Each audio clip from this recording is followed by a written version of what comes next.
The popular uprising against the Ukrainian government's decision to move away from the European Union and closer to Russia was a big topic at the Munich Security Conference.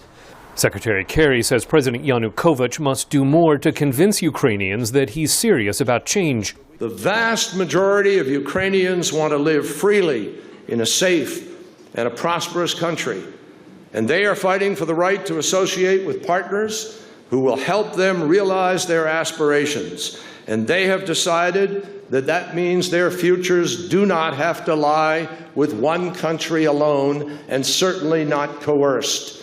The United States and the EU stand with the people of Ukraine in that fight.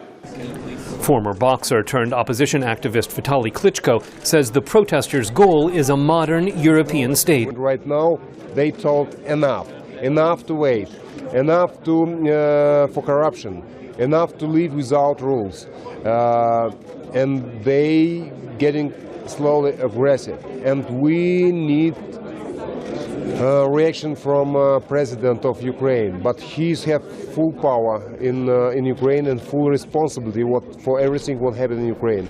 President Yanukovych says his opponents are escalating the crisis, unlike his own government, which he says has fulfilled its obligations to end the standoff by replacing the prime minister and by granting an amnesty for arrested protesters.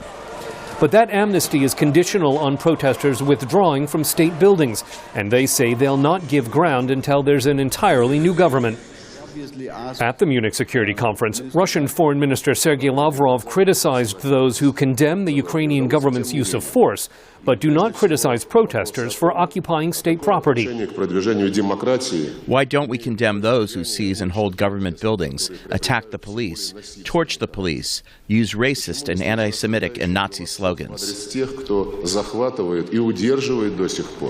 The standoff leaves outside powers with little direct influence to help end the crisis, says European Council of Foreign Relations analyst Olaf Benke in an interview over Skype.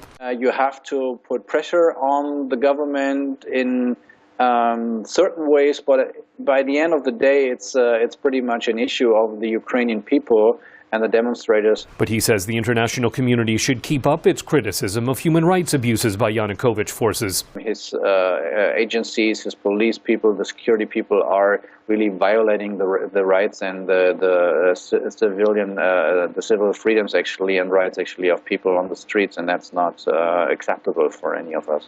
Kerry's urging opposition leaders to remain united in their push for reform, as he says further violence that becomes uncontrollable is not in anyone's interests. He says this should not be seen as a proxy fight between Russia and the United States, as both countries will benefit from a stronger Ukrainian economy. Scott Stearns, VOA News, Munich.